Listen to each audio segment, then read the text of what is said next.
हाय। कुछ foreign courses आजकल बड़े पॉपुलर हो रहे हैं। आपके कई फ्रेंड्स भी कर रहे होंगे और मे बी आप भी कर रहे हो। एक ACCA कोर्स बहुत पॉपुलर है, एक CIMA कोर्स बहुत पॉपुलर है और एक CFA कोर्स बहुत पॉपुलर है।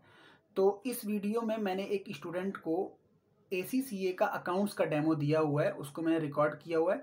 और ACCA में एक जो सब्जेक्ट है एक तरीके से फाइनेंशियल अकाउंटिंग का, उसमें चैप्टर्स क्या हैं, कितना आपका जो 11th-12th का बेस है कितना उसमें से टच है। मोस्टली इंडिया में तो लोग CA CWA कर रहे हैं, बट ACCA CMA की इन्फॉर्मेशन जो है अभी इतनी पॉपुलर नहीं हुई है। लेकिन अगर आपको मैं बोलूँ आप ACCA कर लो, CFA कर लो और CIMA कर लो, तो उसमें थोड़ा सा फीस का थोड़ा सा चैलेंज है। बाकी नॉलेज के पॉइंट ऑफ व्यू से जो आपकी 11th-12th का आपकी नॉलेज है उसके बेस पे आप आराम से ACCA का एंट्रेंस लेवल निकाल सकते हो। ठीक है, तो एलिजिबिलिटी क्या है, ACCA की फीस क्या है, वो आप गूगल कर लेना या मैं उसकी नेक्स्ट वीडियो बना दूंगा। लेकिन इस सेशन में मैंने ACCA का एक सब्जेक्ट जो है अकाउंट्स, उसका पहले मैं इंडेक्स समझाऊंगा और फिर उसकी जो मैंने स्टूडेंट को क्लास दी हुई है वो हम डिस्कस करेंगे। राइट, तो आई होप ये वीडियो आपके लिए यूजफुल होगी। आपको इस वीडियो देखने के बाद लगेगा कि फॉरेन कोर्सेज बस देखने सुनने में टफ हो सकते हैं, लेकिन इंडियन स्टूडेंट्स के लिए जो इतनी मेहनत कर रहा है कॉमर्स में, बिल्कुल भी मुश्किल नहीं। बस थोड़ा बहुत जो डिफरेंस है वो आपको इस वीडियो से पता चल जाएगा। बाकी कोशिश करूंगा मैं बाकी और भी क्लासेस रिकॉर्ड करके यूट्यूब में डालने की, बट सारी क्लासेस पॉसिबल नहीं कि मैं यूट्यूब में डालूं। मैं कोशिश करता हूं जो मेरी लाइव क्लासेस में ले रहा होता हूं, मेरे स्टूडेंट को बैकअप की इशू होता है, इसलिए मैं इसको रिकॉर्ड करता हूँ। राइट, तो देखो ACCA का क्या कोर्स है और माइंड मेकअप बनाओ आप भी करने का। Right, thank you.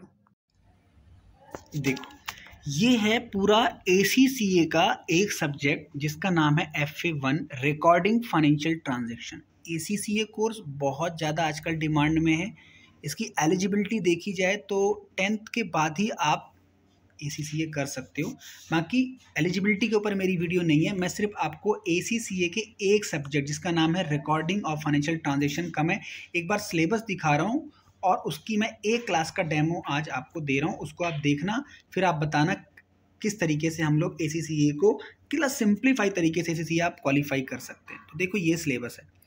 सबसे पहला है types of business transaction and documentation. जो भी अगर CBSE बोर्ड से आपने 11th-12th किया हुआ है तो जितना भी आपने 11th-11 में पढ़ा था, जर्नल, लेजर, प्रिंसिपल्स, है ना, अकाउंटिंग की टर्म्स, वो सब यहाँ पे आएगी। बस यहाँ पे फ़र्क क्या है, क्योंकि ये US का है ACCA, तो आपको उसी एंगल से डॉलर्स वगैरह होगी और कुछ वहाँ के रूल्स के तरीके से आप पढ़ोगे। ये सब हमने पढ़ा हुआ। देखो, पैटी कैश वाउचर्स, है ना, डेटा एंट्री, कोडिंग डिकोडिंग, ये बहुत ही, क्योंकि देखो फॉरेन के जो कोर्सेज हैं वो बहुत ही ज़्यादा प्रैक्टिकल वे में होते हैं, अगर प्रैक्टिकल एस्पेक्ट से बनाए जाते हैं। तो अकाउंटिंग सॉफ्टवेयर्स में क्या होता है, कोडिंग सिस्टम से काम होता है, तो ये सब कोडिंग है। डेटा सिक्योरिटी के बारे में आपको यहीं से पढ़ाया जा रहा है। डेबिट नोट, क्रेडिट नोट है ना, डुअलिटी ऑफ ट्रांजैक्शन है, डबल एंट्री सिस्टम। आपकी तो बुक का नाम ही क्या था, डबल एंट्री बुक सिस्टम। तो अगर आपका 11th-12th स्ट्रांग है या आपको अकाउंटिंग में इंटरेस्ट है तो फ़र्क नहीं पड़ता आप इंडियन अकाउंटिंग से CA CMA करो या आप फॉरेन से ACCA, सीमा या फिर CFA वगैरह परसू करो। तो ये आप देख रहे हो इंडेक्स जो भी है, purchase, credit transaction, control, credit reconciliation, जो आपने बैंक स्टेटमेंट बनाया था वो सारी चीज़ें यहाँ पे भी हैं। बैंकिंग में और क्या चीज़ें यहाँ पे सिखाई जा रही हैं, कोडिंग, डिकोडिंग, डेटा सिक्योरिटी, है ना, कैश बुक, बैंक बुक आपने 11th में बनाया होगा, आपको पता है ना, वहाँ पे भी चीज़ें सिखाई जा रही हैं। ट्रांजेक्शन कैसे प्रोसेस होती है, बैंक रिकन्सिलेशन कैसे बनाते हो आप, ट्रायल बैलेंस आपका आ गया जिसको आपने 11th में बहुत ज़्यादा बनाया। बस यहाँ से चैप्टर स्टार्ट हो गए। तो मुश्किल से अगर ACCA कोर्स की बात करें तो ये पूरी बुक इनकी 339 पेज की है, मतलब लेस देन 350 पेज की है ये। इसको पूरे को अगर हम पढ़ना चाहें तो ये आपका 30 to 40 क्लासेस में सिलेबस हो सकता है, 30 to 40। राइट, तो इसी के बाद मैंने जो पहली क्लास स्टार्ट की है ACCA की, उसी को मैं अपलोड कर रहा हूँ और आप उसको देखो। कोई अगर आपको क्वेरी बनती है रिलेटेड ACCA कोर्स या किसी भी इस सब्जेक्ट से related, you can WhatsApp me और you can call me. Right, देखो इंटरनल कंट्रोल, यहाँ पे मीनिंग पहले देखते हैं क्या लिखा हुआ है, फिर इसका हम डिस्कशन करते हैं। इंटरनल कंट्रोल होता क्या है। A business usually adopt an internal control system to overcome threats that may be both of internal and external in nature. Internal control is a set of control. Internal control is a set of control measures that a business adopt internally to keep the cash safe. Internal control measures that are usually adopted are. अब internal control किसी चीज को भी लेकर के हो सकता है। इंटरनल कंट्रोल किसी चीज के लिए भी हो सकता है। To managing employ, to secure cash, to secure sales, to maintain purchases, to maintain expenditures, that is internal control. समझ रहे हो आप? तो इंटरनल कंट्रोल का मतलब है मैंने अपने बिजनेस को इंटरनली स्ट्रांग बनाने के लिए क्या मेजर्स लगाए हैं। फॉर एग्जांपल मैंने इंस्टीट्यूट में, मैं रात में यहाँ स्टे नहीं करता, तो what is the possibility that there will be no theft. तो मैं क्या कर सकता हूँ, I can install CCTV cameras, I can employ a security guard. So that CCTV cameras and security guards are the example of what? Internal control. अब अगर मैं internal control ना लगाऊं तो प्रॉब्लम क्या है, मैं तो बहुत बड़ा रिस्क ले रहा हूं। मैं रिस्क क्या ले रहा हूं कि risk of threat, risk of losing the property, है ना। तो दीज आर इंटरनल कंट्रोल। तो यहां पे जो आपको इंटरनल कंट्रोल को समझा रहा है वो किसके एंगल से समझा रहा है, कैश हैंडलिंग। ठीक है, यहां पे जो आपको समझाया जा रहा है इंटरनल कंट्रोल किसके प्रोस्पेक्ट से है बताओ, कैश हैंडलिंग। क्योंकि कैश को सबसे ज्यादा इनसिक्योर एसेट्स माना जाता है, क्योंकि यहां पे बहुत ज्यादा मैनिपुलेशन हो सकती है by the management, by the employ, by the some external organisations. तो यहां पे हम कैश के पॉइंट ऑफ व्यू से समझ रहे हैं इंटरनल कंट्रोल। तो what I can install and what I can do to maintain cash balance, I can have a safe boxes, I can have a trained cashier, I can have a security for cash register, I can have a buffer zone for the cashier, I can have a security guard, I can have a segregation of duties, night safe boxes, frequently banking of cash transaction. So these are the some internal control by which I can secure my cash that I kept in the organization. समझ में आया? हाँ, अब जो इसमें typical point है उसको मैं डिस्कस करूंगा, बाकी को डिस्कस नहीं करूंगा। आई होप आप उसको पढ़ के डाउट पूछ लेंगे। ठीक है, सेफ बॉक्स से सिंपल जो तिजोरी होती है उसमें पैसे रखो, ट्रेंड कैशियर रखो जिसमें आपको वो कैश गिन सके, कैश को काउंट कर सके, वो एक्सपीरियंस होना चाहिए। सिक्योरिटी ऑफ कैश रजिस्टर, अब ये क्या है, जिसके पास फिजिकल कैश की कस्टडी हो उसे आप कैश का रजिस्टर मत दो। मतलब अगर मुझे ही आपने कैश दिया और मुझे ही रजिस्टर दे दिया कि इतने पैसे हैं, तब तो मैं क्या करूंगा, ऑल्टर कर दूंगा रजिस्टर, वहां से कैश बैलेंस भी कम ज्यादा कर दूंगा। समझ में आया? ठीक है ना। अब इसी से लिंक है क्या, ये वाला सेग्रीगेशन ऑफ ड्यूटी। सेग्रीगेट का मतलब होता है अलग अलग, do not assign two task of a single person, वरना वो एक लूप होल से दोनों चीजों को चेंज कर देगा। That is called segregation. Security guard employ कर सकते हो। Buffer zone for cashier, what is buffer zone of cashier, this is a form of external control for ensuring the threat for external robberies is reduced. There must be a buffer zone between a payer and the cashier. Probably anti-bullet glass window or steel grill can be partitioned between the cashier and the payer. Normally अगर आप कभी bank गए हो तो वहां पे आपने देखा होगा वो जो है ना एक बहुत ही ज्यादा, कैशियर जो होता है एक बिल्कुल ही बंद कैबिन में होता है, बंद कैबिन में होता है। वहां पे सिर्फ आप एक स्लिप इंसर्ट कर सकते हो, है ना, उसको कैशियर को आप टच नहीं कर सकते। तो ये क्या है, एक बफर जोन बना दिया गया कि कैश वहां से ना तो निकल पाए और ना वहां कैश कोई दे पाए। ठीक है, हेलो। नाइट सेफ बॉक्स हम कर सकते हैं, क्या कर सकते हैं, night safe box. The business does use the night safe box facility provided by the bank. As the business closes late in the evening, the owner will deposit the day collection in the bank after close of the business. मतलब हम ये कर सकते हैं कि भैया आपका timing जो है 6 o'clock बंद हो जाएगा, लेकिन मेरा बिजनेस के बाद भी चलता रहता है, तो उसके बाद की जो कलेक्शन होगी वो आप मेरे कैश को कलेक्ट कर लेना।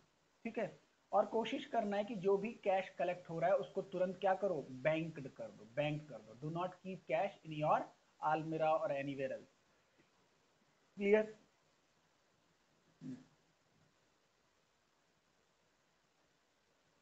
अब यहां पे बात करते हैं next internal control that is related to procedure involve in controlling credit and debit card payment. अब बिजनेस का क्या है, डेबिट कार्ड क्रेडिट कार्ड है, बहुत सारी चीजें हम लोग आजकल ऑनलाइन पे करने लगे हैं। तो how can we secure our credit card debit card, क्योंकि ओनर हर चीज थोड़ी ना अपने आप करेगा। अब गूगल की कंपनी में सुंदर पिचाई थोड़ी ना सारे क्रेडिट कार्ड डेबिट कार्ड अपनी जेब में रख के घूमेगा और बोलेगा हाँ कितनी पेमेंट करनी बताओ मैं कर देता हूँ, है ना। अब कोई थर्ड पर्सन है, कैशियर है, जो हमारे क्रेडिट कार्ड डेबिट कार्ड की हैंडलिंग करता है। He also knows our security IDs and password. So how can we secure our debit card and credit card, right? Okay. Now credit card देखते हैं. A customer is allowed to purchase goods and his debt is settled by credit card company. Then he will pay the amount owed to the credit card company before his dues, which is usually 20 days from the settlement date. ये simple credit card के बारे में समझा रहा है. You must be know about the credit card debit card. Credit card का मतलब है first you will expend then you will repay, है ना. Debit card is kind of prepaid. First you have to recharge then you can only talk. So debit card means if you have a balance in your account, then you can only expend. हाँ. Procedure for banking in plastic card transaction, cash vouchers for credit debit card are processed through the banking system. आपको कोशिश क्या करनी है कि जितनी आप transaction कर रहे हो through debit card credit card, सबकी आपके पास प्रॉपर क्या होनी चाहिए, इनवॉइसेज होने चाहिए, सबका प्रूफ होना चाहिए. ठीक है. अब हम थोड़ा सा और देखते हैं समराइज में. कैश के वे में हम क्या कर सकते हैं, चेक के वे में क्या कर सकते हैं, क्रेडिट कार्ड डेबिट कार्ड के वे में क्या कर सकते हैं. कैश का हमने डिस्कस कर लिया. चेक का देखते हैं. How can be secure our cheque book. Make sure cheque requested for payment work properly authorise. मतलब हम कंपनीज में क्या करते हैं, कौन कितने की पेमेंट देगा, कौन कितने की पेमेंट एक्सेप्ट करेगा, उसको ना हम ऑथराइज पर्सन अलॉट कर देते हैं. मतलब सपोज मेरे पास पावर है कि मैं अपने ऑर्गेनाइजेशन के खर्चे 10,000 तक कर सकता हूं फ्रॉम द कंपनीज अकाउंट. इसका मतलब I am not authorise to expend more than 10,000 in behalf of company. ठीक. तो एक ऑथराइजेशन प्रोसेस पता होना चाहिए कि कौन कितने तक में एक्सपेंड कर सकता है. ये एक प्रोसीजर है. क्रेडिट कार्ड डेबिट कार्ड में क्या है कि personal password for banking information confidential. अब पर्सनल का मतलब हो सकता है कि कंपनी के डेबिट कार्ड क्रेडिट कार्ड की इंफॉर्मेशन किसे है उस पर्सन को हो, और जो आपके personal debit card credit card है उसकी इंफॉर्मेशन किसी को नहीं होनी चाहिए. Clear. So these are the internal control that we can employ in cases of cash, check, debit card and credit card. Clear? Okay. Debit card को थोड़ा सा देख लेते हैं. डेबिट कार्ड का यहाँ पे लिखा हुआ है, पहले पर्पस लिखा हुआ है. A document send by customer to a supplier in respect of goods returned और over payment made. It is formal request to the for the supplier to issue a credit note. मतलब मैं एक दूसरी party को debit note send कर रहा हूं और ये इशारा कर रहा हूं कि आपको मैं या तो गुड्स वापस कर रहा हूं, आपको मैं कुछ वापस कर रहा हूं, या और एन ओवर पेमेंट मेड, मैंने आपको ओवर पेमेंट कर दिया, उसको रिवर्स करो आप, है ना. ये मेरे डेबिट नोट भेजने का पर्पस यही होता है कि आप उधर से क्या दो, मुझे क्रेडिट नोट दो और ये कंफर्म करो कि मेरी रिक्वेस्ट को आप एक्सेप्ट कर रहे हो. whatever I am returning to you, you have received and you agree that I am accepting your goods, right. और उतने अमाउंट का आपको क्या कर देना है, अमाउंट रिवर्स कर देना है. सपोज ये आपको एक इनवॉइस का परफॉर्मा दिया हुआ है, डेबिट नोट है, तो यहाँ पे हम debit note tax invoice number लिखेंगे, ऊपर हमारी कंपनी का जो है लोगो होगा, नाम होगा, और यहाँ पे हम डिस्क्रिप्शन में लिख देंगे कि हमने इस यूनिटी का ये इतने यूनिट, ये बैटरी खरीदी इतने यूनिट, और ये हमें जो भी था खराब मिला या जो भी था, आप इतना अमाउंट इतना जीएसटी क्या कर लो, रिफंड कर लो, या उसमें से क्या कर दो, ऑल्टर कर दो. ठीक है. राइट. क्रेडिट नोट भी सेम हो गया. डॉक्यूमेंट सेंड बाय सप्लायर, अब कस्टमर को भेज रहा है in respect of goods return और over payment made by the customer, कि जो आपको ने गुड्स हमें वापस करी, हमें मिल गई, और आपने जो ओवर पेमेंट करी मैंने एडजस्ट कर दी. तो this is how credit note is being send. यहाँ पे मेरी जो भेज रहा है उसका नाम, उसके बाद डिटेल्स, जो आपने मुझे भेजा उसका मैंने डिटेल भेजी, और मैंने इतने अमाउंट का आपको ग्रॉस कर दिया. ठीक है. Okay. Remittance advice. Remittance advice क्या है, इसके बाद डेफिनेशन थोड़ा सा देखते हैं. A document send to a supplier with a payment detailing which invoice are being paid and which credit note offset. मतलब यहाँ पे ये प्रॉब्लम हो गई है कि मैंने सप्लायर से मल्टीपल ऑर्डर ले लिए हैं, मल्टीपल मैंने परचेजेस कर ली हैं, और अब मैं जो पेमेंट कर रहा हूँ वो किसी एक पर्टिकुलर इनवॉइस की कर रहा हूँ, यही ना.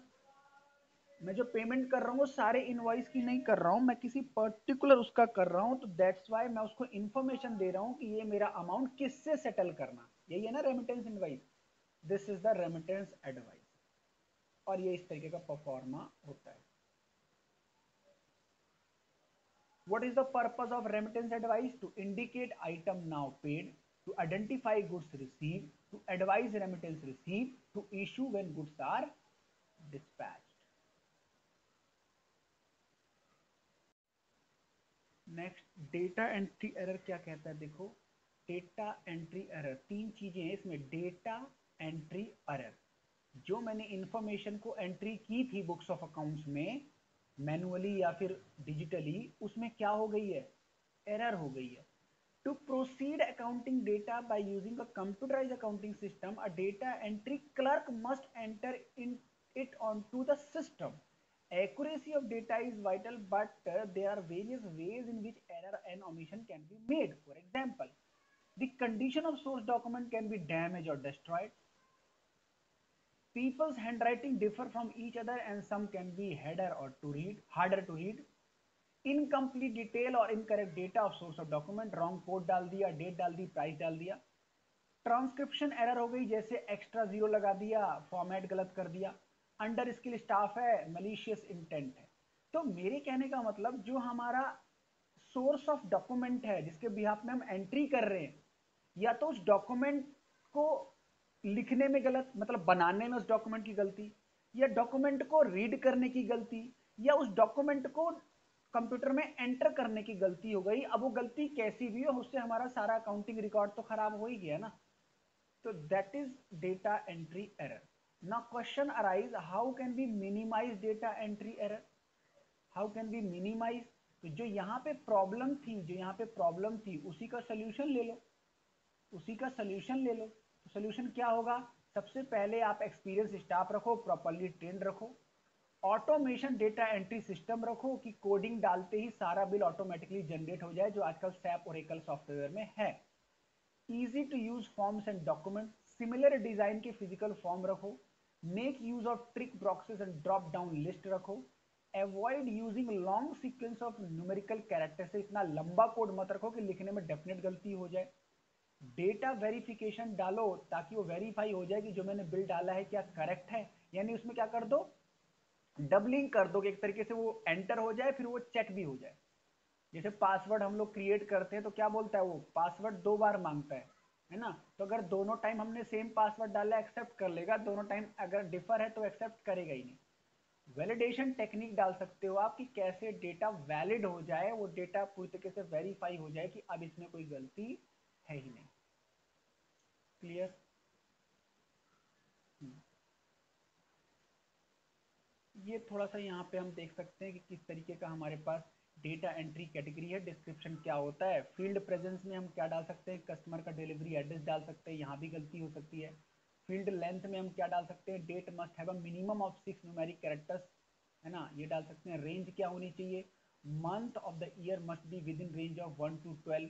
फॉर्मेट क्या होना चाहिए, customer account number must be in a format, है ना। बैच हेडर क्या होना चाहिए, where batch processing is used to computer calculate total that can be matched with the total of document in the batch। Digit को एक बार check कर सकते हैं। Code number such as bank account क्या है, जैसे होते हैं ना, हम अपने बिल पे ही बैंक डिटेल डाल देते हैं ताकि कोई पर्सन अगर हमें ऑनलाइन पेमेंट करना चाहता है थ्रू नेफ्ट और जो भी होता है ये आरटीजीएस, तो वहीं से हमारे को पेमेंट कर दे, तो ये एकदम करेक्ट होनी चाहिए। क्लियर?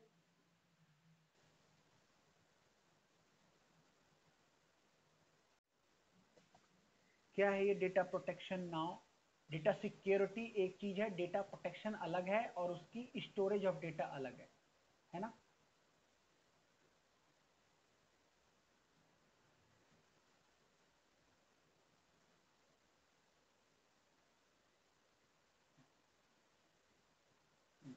इसे हम इंटेलेक्चुअल प्रॉपर्टी भी बोलते हैं। किसी भी कस्टमर का डेटा, अगर जैसे बैंकिंग कंपनी है तो सोचो बैंकिंग कंपनी के पास कितने कस्टमर का पर्सनल डेटा, इज इट? तो यानी अगर वो डेटा लीक हो जाए तो कस्टमर तो कंगाल हो जाएगा। तो बैंक के पास क्या होता होगा, हाई लेवल की डेटा सिक्योरिटी। ठीक है ना। अब हमारा आधार कार्ड है, हमारा पैन कार्ड है, हमारा वोटर आईडी कार्ड है, जहां से ये बना है उनके पास क्या है, एन नंबर ऑफ डेटाज है। अगर वो डेटा लीक हो जाए कहीं से, उसमें प्राइवेसी लीक हो जाए तो कितनी प्रॉब्लम हो जाएगी। तो every organisation who is maintaining data of any class of customer by any name, उनको क्या इंस्टॉल करना पड़ेगा, उनको क्या देना पड़ेगा, डेटा सिक्योरिटी। तो डेटा सिक्योरिटी के लिए डेटा प्रोटेक्शन एक्ट है हर कंट्री में, है ना। डेटा प्रोटेक्शन प्रोसीजर बनाया गया है, और कैसे हम डेटा को स्टोर करें, कैसे उसको प्रोसेस करें, और कैसे डिलीवर करें और किसको डिलीवर करें, इसके लिए भी क्या है, रूल्स एंड रेगुलेशन हैं, राइट। तो एज अ बिजनेसमैन हमारे पास भी कई सारे डेटाज है, हमारे वेंडर का डेटा, हमारे बैंकर्स का डेटा, हमारे कस्टमर का डेटा, गवर्नमेंट का डेटा, मीडिया का डेटा। तो उस डेटा को हमें सिक्योर रखना है। जैसे मान लीजिए आप प्रैक्टिसिंग एसीसीए हो जाते हो, है ना, तो when you practice as a ACCA तो client will come to you and give information about his और हर वाइफ, जिसकी भी आईटीआर भरनी है, जो भी है।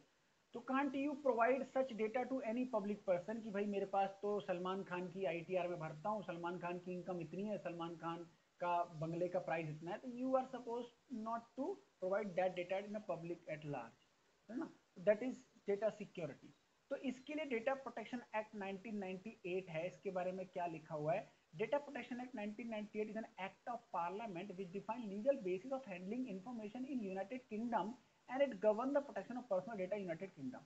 It also regulates the storage of information. Personal information given by an individual can only be used for its intended use only, and the information cannot be used for the other purpose. मतलब जैसे मैंने बताया, if you are practicing ACCA, तो you are supposed to use the data for which you have asked for, right? You cannot give it to the any person who can use another way. जैसे for example मैं अपना case बताता हूँ, I have a demat account. तो India में तो ऐसा होता है normally, if you open any personal account you will receive all banking channels, messages and call कि सर हमारे यहाँ अकाउंट खुलवा लो, हमारे यहाँ अकाउंट खुलवा लो। मतलब यहाँ प्राइवेसी नहीं होती इतनी।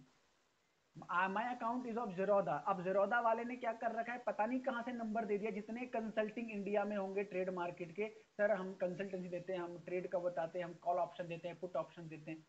तो मतलब I am not happy with the Zerodha brokerage कि किसी भी तरीके से उन्होंने मेरा डेटा लीक कर दिया। अब वो चाहे सिर्फ मेरा फोन नंबर ही लीक किया, मेल आईडी लीक करी, लेकिन इट मस्ट बी प्राइवेट, ठीक है ना। इसी तरीके से आप नया अकाउंट खुलवाते हो किसी बैंक में, तो दूसरे बैंक का कॉल आना शुरू हो जाता है। इसका मतलब कहीं ना कहीं उनको हमारा डेटा मिला, ठीक है ना। तो this is not to be done by any organisation. तो यही हमारे पास डेटा प्रोटेक्शन एक्ट यहाँ पे यूनाइटेड किंगडम का बता रहा है। This act offer some form of protection in individual. अब मुझे लगे जैसे फॉर एग्जांपल आईफोन है, आईफोन का केस लॉ आया था कि एक कंपनी एक इस कंपनी का इतना ज्यादा प्राइवेसी कोड है कि आईफोन का डेटा को आप किसी को लीक नहीं होने दे सकते।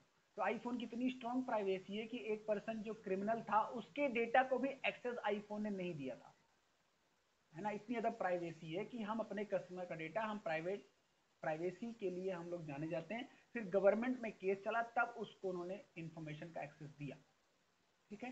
तो these are some of the cases where there must be a protection of law act in every country. Now the definition is, हाँ व्हाट्सएप में भी है, व्हाट्सएप में भी है, लेकिन हमारे इंडिया में सिक्योर नहीं है। फेसबुक पे भी एक बार हो चुका है प्रॉब्लम, और व्हाट्सएप पे भी हो चुका है। पूछो कैसे? When there is a case of Jiah Khan, यहाँ पे एक एक्ट्रेस थी जिया खान, उसकी पूरी चैट लीक हो गई थी विद दी, जो भी पंचाली कोई उसका बॉयफ्रेंड था, तो उससे उन्होंने पूरी लीक कर दी थी। मतलब we are not private here, our data is not secure. Whatever ID we have generated in Insta, Facebook, किसी भी टाइम गवर्नमेंट एक्सेस कर सकती है। That is not private. तो इस वही तो, अब जो भी हम लॉगिन कर रहे हैं वो कहीं ना किसी सर्वर पे जा रहे हैं, ठीक है।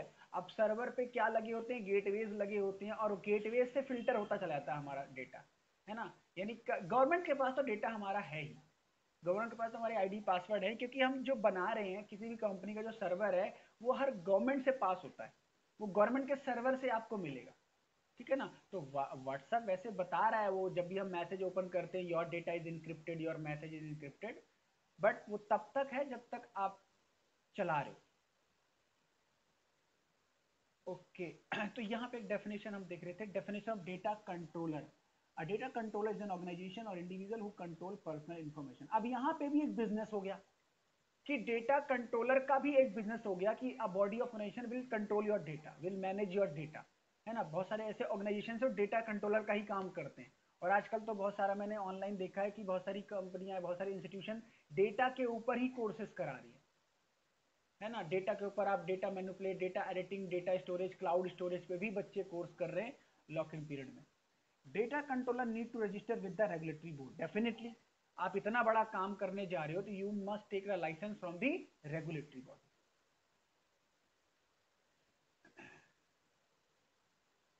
Okay, definition of personal data is very easy. It covers any data used to identify living person, including name, birthday, anniversary date, address, telephone number, fax number, email, etc.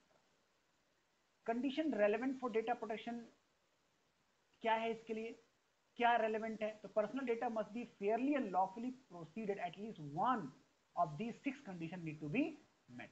Data कैसा हो? Data subject has given to the consent of processing. मैं जो data दे रहा हूं मेरी consent के हिसाब से आप यूज करो. क्या आप पब्लिक कर सकते हो, क्या आप पब्लिक नहीं कर सकते. Processing is essential for the performance of contract. जो मेरा डेटा है उसको एक्यूरेट एक बार चेक करना जरूरी है ताकि मेरा जो कंपनी के बीच में कॉन्ट्रैक्ट बनने जा रहा है वो परफॉर्मेंस के लिए डन हो सके. Processing is required by legal obligations. यहाँ पे कई लीगल फॉर्मेलिटीज भी हैं. Processing needed to protect interest of data subject right. Processing needed to carry out any public functions. जैसे अभी आजकल देखा होगा इंडिया में आधार कार्ड का बहुत ज्यादा रोल प्ले हो रहा है. In every aspect your Aadhaar card must be valid. Your number should be as you put in your Aadhaar card number. तो एक ऐसा पब्लिक डोमेन में बनने जा रही है ई आईडी की आधार कार्ड विल बी यूनिवर्सल, है ना. और समहाउ मुझे ऐसा भी लगता है कि जो कोविड-19 का इंडिया में एक तरीके से चल रहा है तो सारी कंट्रीज में ऐसा एक मतलब लॉ बनाने जा रहे हैं कि any person who is not vaccinated, है ना, तो he can not move to one country to another country, है ना. और धीरे धीरे he can not travel internally also. मतलब means if I want to Delhi from Bombay to Hyderabad, I can only travel if I have a complete dose of vaccination. तो ऐसा कुछ है. तो ये क्या हो जाएगा, ऐसा डेटा ये लोग बनाने जा रहे हैं कि धीरे धीरे, क्योंकि देखो जो इंडिया में आरोग्य सेतु ऐप आया तो हमारा डेटा वहां पे भी चला गया, गवर्नमेंट ने ट्रेस कर लिया. तो धीरे धीरे ऐसा डेटा बनाने जाएंगे कि जो पर्सन वैक्सीनेटेड नहीं है तो उसको थोड़ा सा प्रॉब्लम हो सकती है. हाँ, नहीं होनी चाहिए, बट मुझे ये भी तो एश्योरेंस चाहिए ना एज अ पर्सन कि दोनों डोज के बाद कोविड ना हो. ये प्रोटेक्शन कौन देगा? People still are suffering from COVID after taking 2 dose 3 dose and booster dose whatever, है ना. तो वैक्सीनेशन कराने में पब्लिक को प्रॉब्लम नहीं है. पब्लिक को बस प्रॉब्लम ये है कि अपना इस एक एश्योरेंस भी तो गवर्नमेंट दे ना. तो खैर ये अलग मैटर है. नेक्स्ट, अब यहाँ पे थोड़ा सा देखते हैं offences under data protection act. अब यहाँ पे दो चीज समझो. आपने लॉ नहीं पढ़ा होगा बट यहाँ पे थोड़ा सा ना लॉ का पार्ट है जो मैं थोड़ा सा आपको बता देता हूँ. लॉ की बात करें तो there are 2 kinds of crime, civil crime and criminal crime. ठीक है ना. सिविल ऐसा होता है कि जिसमें आपको इम्प्रिजनमेंट नहीं होती, राइट. और क्रिमिनल में आपको इम्प्रिजनमेंट हो सकती है. ठीक है ना. तो if I have defaulted in civil law then it is possible that I can pay the fine and get back to my office, right. But if I have done criminal fraud or criminal crime, then it is possible that I may have to go to the imprisonment. So these are 2 kinds of civil and criminal. For example, suppose you have taken a credit card. For example, you have taken a credit card of some company and you have made default on repayment, right. So there is no possibility of going to the imprisonment. Whatever principal will be outstanding, you just pay and get back. But if you have robbed someone, if you have murdered someone, or if you done anything that is criminally liability, तो यहाँ पे possibility है कि आपको क्या होगा. जैसे संजय दत्त का हुआ, सलमान खान का हुआ, तो इनको क्रिमिनल वे में इनको इम्प्रिजनमेंट मिला ही मिला. इन लोगों ने पेनल्टी देके नहीं आए बाहर. ठीक है ना. तो यहाँ पे यही कह रहा है कि किस केस में हमारे पास सिविल लाइबिलिटी बनती है और कहाँ पे क्रिमिनल लाइबिलिटी बनती है. सेक्शन 55 बोलता है unlawful obtaining of personal data. अगर आपने मेरे डेटा को ले लिया, और कैसे लिया? अनलॉफुल, मैंने नहीं दिया, कहीं से आपने उसको एक्सट्रैक्ट कर लिया. तो this section deal with the hackers and ये क्या है, impersonators outside the organization to obtain unauthorized access of personal data. It is thus offense to do these. अब जो हैकर्स होते हैं, जो वेबसाइट हैक कर लेते हैं, जो किसी की गूगल आईडी हैक कर लेते हैं, ये हैकर्स होते हैं, प्रोफेशनल हैकर्स भी होते हैं, है ना. तो हाँ, नहीं, आई एम सेइंग कि ये मतलब मजे मजे के तो होते ही, मैं कह रहा हूँ प्रोफेशनल हैकर्स भी होते हैं जिनका काम ही बिजनेस हैकिंग करना होता है, समझ रहे हो. गवर्नमेंट की बड़ी बड़ी साइट हैक करने वाला कौन होगा? बच्चा तो नहीं होगा ना. प्रोफेशनल हैकर्स होते हैं. किसी वेबसाइट को हैंग कर देना। तो ये क्या है, मतलब एक लार्ज लेवल पे एक काम होता है, तो उनके लिए ये लॉ बनाया गया सेक्शन 55, उनके अंदर 55 की पेनल्टी लगेगी।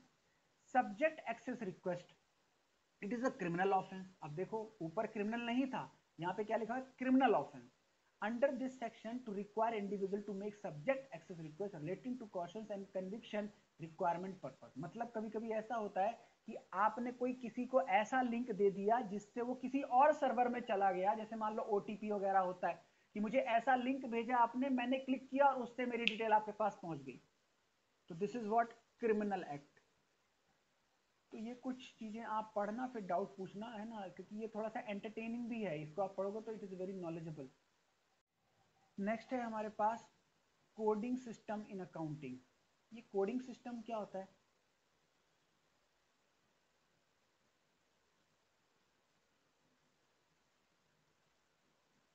हाँ, एक ऐसा कोड हमने दे दिया, जैसे स्कूल में क्या होता है, बच्चों के नाम से प्रोनाउंस ना करके हम क्या करते हैं, बच्चों को रोल नंबर दे देते हैं, है ना, तो टीचर बोलेगा रोल नंबर 6, रोल नंबर 7, है ना। तो वो एक कोडिंग हो गई कि मैं एक ऐसा कोड दूं, जो पहली बात उससे सिक्योरिटी क्या हो गई कि जिसको कोड पता होगा वही एक्सेस कर पाएगा, है ना। जैसे एग्जाम हम देते हैं, तो एग्जाम में कई एग्जाम ऐसे होते हैं हम नाम नहीं लिखते, है ना, जैसे क्योंकि कई नोन हो तो नाम समझ जाएगा, तो उसमें क्या होता है, रोल नंबर दिया जाता है, या फिर आपको कोई बार कोड दिया जाता है ना। जैसे कोई क्वेश्चन पेपर होता है तो उसमें लिखा नहीं होता सब्जेक्ट का नाम, उसमें कोडिंग होती है हर सब्जेक्ट की कि ये इसका सब्जेक्ट का पेपर है, ये इसका पेपर है। तो this is how we also make coding of in our accounting system. A code is a combination of words, letters, figures और symbol use to represent data. जैसे कभी कभी हम कोई फॉर्म भरते हैं तो देखा होगा आपने, वो पूछता है कि कंफर्म करो कि you are not a robot, है ना। तो उसको हम क्लिक करते हैं कि भाई this is not automated entry, I am a person sitting in front of computer and I am filling this form, है ना। कभी कभी वो हमसे कुछ वो लेटर फिल करवाता है, उसे क्या बोलते हैं, फॉरगेट की AXDH, उसको हम भरते हैं, फिर एंटर होता है। ये कभी कभी पिक्चर को बोलता है कि बताओ किस पिक्चर में डिसमैच है, तो उसको हम फिर क्लिक करते हैं, कंफर्म करता है कि सामने वाला कोई रोबोट या कोई other than human access नहीं कर रहा। तो coding of information is necessary as some information must be separately identified for regulatory purpose like value added tax, VAT या मलेशिया का GST। आई मीन टू से जैसे आजकल प्रोडक्ट भी ऐसे आते हैं, आपने देखा होगा कि प्रोडक्ट में क्या होता है, बार कोड्स लगे होते हैं। तो जब हम मॉल्स में परचेजिंग करने जाते हैं तो वो प्राइस हमसे पूछता नहीं है ना, वो देखता, वो सीधा स्कैन करता है, स्कैन करता है उस बार कोड को, अपने आप ऑटोमेटिकली प्राइस क्या है, डिस्काउंट क्या है और नेट प्राइस उसके पास कंप्यूटर में आ जाता है, और फिर हम उसको पेमेंट कर देते हैं। This is also a coding system, right. Now coding system, Seema official terminology define a coding system as a system of symbol designed to be applied to a classified set of items to a brief, accurate reference, facilitating entry collection and analysis. In other words, coding system is used to classify cost data to provide efficiency in data capture, entry and analysis. For example, supplies expenses account might be coded this with additional department digits that look like this. 8000 minus 100 supply expense accounting department, 8000 minus 200 supplies expenses production department, 8000 minus 3 supply. देख रहे हो आप, एक code बना दिया किसका, supply expense का, और उसमें उसके अंदर कोड बनाते चले गए वो किस किस डिपार्टमेंट का है। 100 है तो अकाउंटिंग डिपार्टमेंट का खर्चा है, 200 है प्रोडक्शन डिपार्टमेंट का खर्चा है, 300 है तो मार्केटिंग डिपार्टमेंट का खर्चा है। अब ये 100, 200, 300 सिर्फ किसे पता चलेगा, ऑर्गेनाइजेशन के इंटरनल लोगों को। अब उनको बाहर वालों को पता ही नहीं चलेगा जब तक उनको इस कोडिंग का डिकोडिंग हम नहीं देंगे, ठीक है।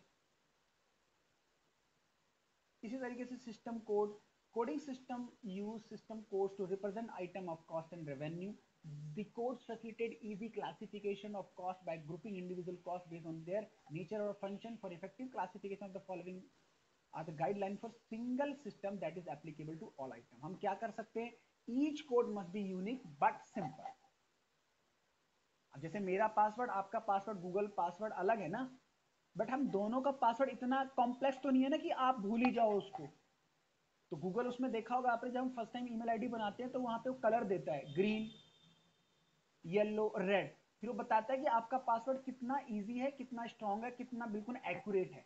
यानी हमें भी बताता है कि ये तो बहुत ही इजी पासवर्ड बना दिए, ब्रेक हो सकता है आपका। ठीक है ना। तो ये यही बता रहा है कि आप सिस्टम कोडिंग जब करो तो ये सारे प्रिंसिपल थोड़ा सा फॉलो करो। Each code must identify that cost and revenue item with a particular classification, cost centre, location, department, जैसे ऊपर हमने देखा 100, 200, 300। Code must have room for expansion and flexible enough to enable such changes to be made। मतलब ऐसा code बनाओ कि उसमें अगर चेंज करना हो या किसी से लिंक करना हो तो उसमें पॉसिबल हो।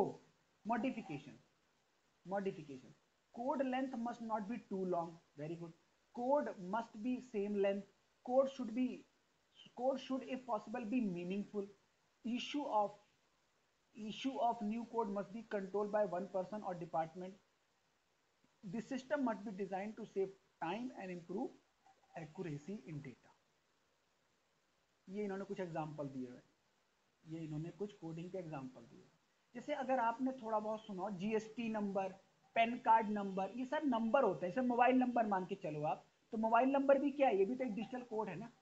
कि अब देखो ना, मेरा मोबाइल नंबर है सपोज करो 12345 और आपका है 1236, इसका मतलब शुरू के 4 डिजिट सेम, लास्ट का डिजिट चेंज हो गया, है ना। यानी मोबाइल कंपनी के पास 10 डिजिट्स होती हैं, उस 10 डिजिट का परम्यूटेशन कॉम्बिनेशन लगा के वो कितने सारे नंबर बना सकते हैं, कितने कस्टमर को वो मोबाइल नंबर दे सकते हैं। लेकिन वो लोग कोडिंग कैसे करते हैं, ऐसी करते हैं कि पता भी चल जाता है कि ये किस कंपनी का फोन नंबर है। If it starting with this it must be Jio, it starting with this must be Airtel, something, right. तो यही कोडिंग है। इसी तरीके से जीएसटी नंबर जैसे गवर्नमेंट दे रही है, तो कभी अगर आपको टैक्स पढ़ना हो एसीसीए में, अगर आपके पास हो, तो वहां पे मैं पढ़ाऊंगा किस तरीके से जीएसटी नंबर दिमाग लगाती है गवर्नमेंट, कि इसका जीएसटी नंबर पे पैन कार्ड डाल दो जो यूनिक होगा, फिर इसका स्टेट कोड डाल दो, फिर इसका पर्सन का क्लासिफिकेशन डाल दो और फिर उसके 2 नंबर दे दो, तो नंबर बड़ा भी लग गया और यूनिक नंबर भी मिल गया। समझ रहे हैं आप। तो this is how coding is generated. तो यही कोडिंग यहाँ पे भी हमको समझा रहा है कि कोड ऐसा बनाओ जिसमें कॉम्प्लेक्सिटीज ना हो। ठीक है, ये कुछ एग्जांपल्स हैं, देखो ये स्टॉक के, क्विक एसेट के स्टॉक के, इस तरीके से हम कोडिंग कर सकते हैं।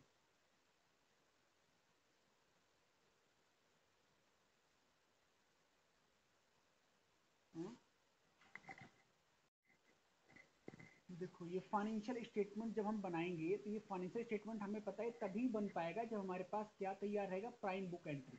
सारे हमारे पास जब जर्नल एंड लेजर प्रिपेयर्ड हो जाएंगे तभी we can prepare our financial statement. तो फाइनेंशियल स्टेटमेंट हमारे पास एक फॉर्मेट दिया हुआ है, ये किसका फॉर्मेट है, statement of financial position, this is balance sheet. क्या बोलते हैं इसको, बैलेंस शीट। अब बैलेंस शीट में हमारे पास पहले फॉर्मेट हुआ करता था horizontal, left and right, now we have a vertical format. ठीक है, now we have a vertical format. तो कैसे याद रखना है आपको, first of all total assets and then total liabilities. Clear, सबसे पहले हम असेट्स को नोट करेंगे और उसके बाद हम नोट करेंगे लायबिलिटीज को। लेट्स अंडरस्टैंड कैसे हम बनाते हैं। ये जो बैलेंस शीट हम बना रहे हैं, ये सबसे पहले आप समझो किसके लिए है। This is for sole proprietorship, this is not format of the company. Company का फॉर्मेट इससे अलग होगा, बट आइटम सेम होंगे, बट परफॉर्मा अलग होगा। क्लियर। अब देखो, एसेट्स के अंदर दो एसेट्स होते हैं, दो कैटेगरी, एक नॉन करंट एसेट्स और एक करंट एसेट्स। ये भी हमने समझा हुआ है। नॉन करंट एसेट्स क्या होते हैं, जो एसेट हमारे बिजनेस में कम से कम 1 ईयर तो रहेंगे ही रहेंगे। मतलब these are the asset which are held by us for more than 1 year. जैसे land and building, plant and machinery, furniture fixture, motor vehicle, computers, ये सब चीजें। तो ये हमारे नॉन करंट एसेट्स हैं, इसको हम प्रेजेंट करेंगे यहाँ पे। ये इन सारे एसेट्स, अब आप समझो सारे जितने एसेट होते हैं सबका डेबिट बैलेंस होता है। सबका क्या बैलेंस होता है, डेबिट बैलेंस। उसके बाद करंट एसेट्स में क्या है, वो एसेट जिनकी value with in year change होती रहती है, फ्लक्चुएट होती है। जैसे इन्वेंट्री हम लाए बेचा, रिसीवल था उसने पे कर दिया, कैश एट बैंक में पैसा डाला, कभी निकाला, कभी डाला, कभी निकाला, कैश इन हैंड में यूज किया, कभी डिपॉजिट किया। तो these are the asset which are very fluctuating in nature. ठीक है, इन्वेंट्री, ट्रेड रिसीवल जिसे हम डेटर्स बोलते हैं, cash at bank, cash in hand.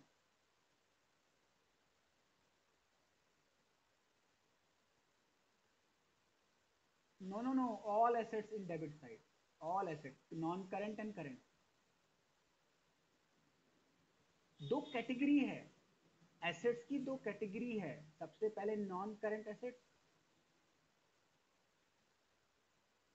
Dollar नहीं नहीं, ये डॉलर इस चीज का साइन है कि नॉन करंट एसेट्स में पहले ये जो वैल्यूज हैं land and building plant machinery पहले इनर कॉलम में लिखोगे, जो टोटल आएगा आउटर कॉलम में लिखोगे। ऐसे ही करंट एसेट्स में जो वैल्यू है पहले इनर कॉलम में, फिर फाइनल डिजिट यहाँ पे। ये मिसप्रिंट है यहाँ पे, ये वाली फिगर जो है ना इधर होगा, ये वाली जो फिगर है that should be in here. उसके बाद जो फाइनल ये है करेक्ट, देखो ये जैसा समझा रखा है ना करंट में, तो करंट में हम क्या लिखेंगे, इन्वेंट्री कितना हुआ इतना, ट्रेड रिसीवेबल इतना, जो टोटल होगा करंट का वो यहाँ आएगा। ठीक है, ऐसे ही नॉन करंट का, नॉन करंट में लैंड एंड बिल्डिंग का इतना, प्लांट एंड मशीनरी का इतना, जो टोटल होगा यहाँ पे फाइनल फिगर। तो 1+2 टोटल एसेट आ जाएगा यहाँ पे। ठीक है, क्लियर। अब हम कैपिटल एंड लायबिलिटी शो करेंगे, ऑल आर क्रेडिट साइड। ये सारी क्या है, क्रेडिट फिगर्स हैं, इनका बैलेंस क्या होता है, क्रेडिट। तो सबसे पहले हम कैपिटल दिखाएंगे। कैपिटल का मतलब कितना पैसा हमने बिजनेस में लगाया था, ओपनिंग कैपिटल कितना लगाया, बिजनेस में और कितना लगाया एडिशनल कैपिटल, प्रॉफिट कितना अर्न किया और हमने पैसे कितने निकाले, दैट इज कॉल्ड ड्रॉइंग। जो क्लोजिंग कैपिटल आएगी देखो यहाँ पे आ गई फाइनल फॉर्मेट में। ठीक है, ये ऊपर वाला मिस प्रिंट है, ठीक है, उसको समझ गए ना आप। तो यहाँ पे आ गया हमारा क्लोजिंग कैपिटल फिगर। अब नॉन करंट लायबिलिटी मतलब ऐसी लायबिलिटी जो हमारे पास 12 मंथ से ज्यादा के बाद रिपे होगी, राइट। जैसे लोन लेना, और अगर हमने लोन लिया है 3-4 साल के बाद रिपे करने के लिए, it become non current liability. Current liability में ऐसे शॉर्ट टर्म लायबिलिटी जो हम within a month within a year ही पे कर देंगे। ट्रेड पेबल मतलब क्रेडिटर जिनको हमें पे करना है। तो ये दोनों लायबिलिटी मिलके बाहर आ गई। तो 1 capital, second non current liability, third current liability, total liability आ गया। Now total asset should be equal to total liability, तभी हमारी ये बैलेंस शीट मैच होगी, तभी हमारी बैलेंस शीट एग्जैक्ट करेक्ट मानी जाएगी। क्लियर। ठीक है, अब ये फॉर्मूलाज आपको याद रखने हैं जो डिराइव कहां से हुए, बैलेंस शीट से डिराइव हुए।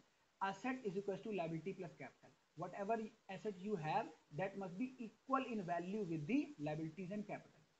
कैपिटल कैसे आती है, इसको क्लोजिंग कैपिटल बोलेंगे। कौन सी कैपिटल है, क्लोजिंग कैपिटल। क्लोजिंग कैपिटल का फॉर्मूला होता है opening plus additional plus net profit minus drawing, जो यहाँ आपने किया, जो आपने इस वे में किया, इसी को इन्होंने स्टेटमेंट वे में बना दिया। Your closing capital will be as. ठीक है, फिर यहाँ पे जो मैंने आपको समझाया वो लिखा हुआ, नॉन करंट का क्या मतलब, करंट का क्या मतलब, कैपिटल का मतलब, प्रॉफिट का मतलब, ये आप पढ़ लेना। ठीक है, now comes to profit and loss का फॉर्मेट। प्रॉफिट एंड लॉस का मतलब आपने साल भर में कितना प्रॉफिट कितना लॉस अर्न किया है, वो हमें ये फॉर्मेट बताता है। तो सबसे पहले हम क्या करते हैं, सेल्स रेवेन्यू, जो हमने हमारा सर्विस रेंडर किया। अगर मैं ट्यूशन की अपना बता रहा हूँ तो मैं यहाँ पे फीस इकट्ठी करूंगा, कितना फीस रिसीव हुआ ईयरली, और सेल रिटर्न मतलब कितना मुझे फीस वापस देनी पड़ी। अगर मेरा ट्रेडिंग का बिजनेस कितना सेल हुआ कितना रिटर्न हुआ। ठीक है, ये टोटल हो गया। अब यहाँ पे कॉस्ट ऑफ सेल मतलब खर्चे कितने हुए सेल से रिलेटेड। तो ओपनिंग इन्वेंट्री था और परचेज करना पड़ा, फिर माइनस कर दिया जितना रिटर्न कर दिया, फिर इस पे क्या लगा, कैरिज लगा, क्लोजिंग इन्वेंट्री माइनस कर दी, तो ये फिगर आ गया यहाँ पे। This is my gross profit, this is my gross profit. ठीक है, अब ग्रॉस प्रॉफिट में और एक्सपेंसेस माइनस करेंगे, जैसे कि सॉरी, ग्रॉस प्रॉफिट में अदर इनकम माइनस करेंगे और expense, sorry other income plus करेंगे और अदर एक्सपेंस माइनस करेंगे। तो ग्रॉस प्रॉफिट में कौन सी इनकम जोड़ रहे हैं, डिस्काउंट कोई मिला, कोई बैड डेट्स पैसा वापस मिल गया डेटर से जिससे पैसे नहीं मिलने थे, कोई इंटरेस्ट मिल गया, किसी एसेट्स को मैंने सेल किया उससे फायदा हो गया। एक्सपेंस जो नॉर्मल बिजनेस में होते हैं, जैसे रेंट देना पड़ा, कैरिज देना पड़ा, यूटिलिटीज मतलब कोई चीज मैंने कंज्यूम कर दी। डेप्रिसिएशन क्या होता है, किसी एसेट की वैल्यू का कम हो जाना।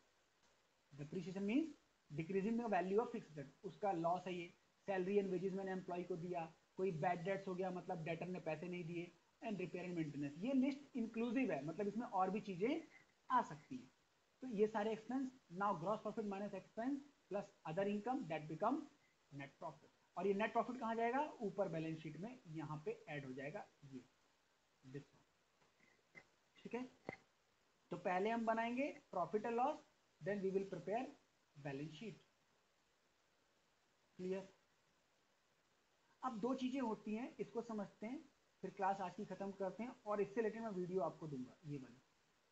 ठीक है, what is capex and what is revex, it is a short form of capital expenditure, this is revenue expenditure. ठीक है, बहुत ही अच्छा क्वेश्चन है और बहुत ही ज्यादा अंडरस्टैंडिंग इसकी होनी चाहिए, हर लेवल पे आता है।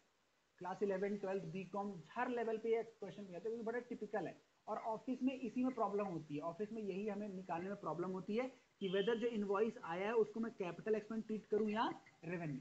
तो ध्यान से समझेंगे, अगर हमने कोई एक्स्ट्रा एक्सपेंडिचर किया जो हमारे नॉन करंट एसेट्स को बढ़ाता है, जो हमारे क्या करता है, नॉन करंट एसेट को बढ़ाता है या उसकी वैल्यू को बढ़ाता है या उसकी कैपेसिटी को इंक्रीज कर देता है, और ये एक्सपेंडिचर बार बार नहीं होते, तो इसे क्या बोलेंगे, कैपिटल इन नेचर।